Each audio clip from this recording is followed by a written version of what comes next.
Hi everyone, in this video, I will show you how to use OBS virtual camera on Chatroulette. Before we begin, don't forget to like and subscribe.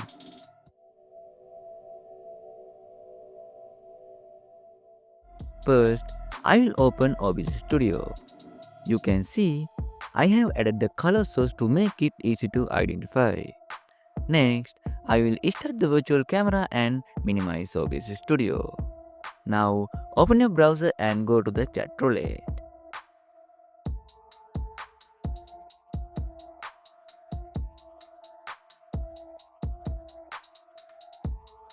By default, it will connect to your regular webcam.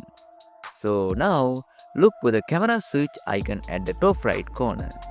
Click on it and you can switch to the OBS virtual camera.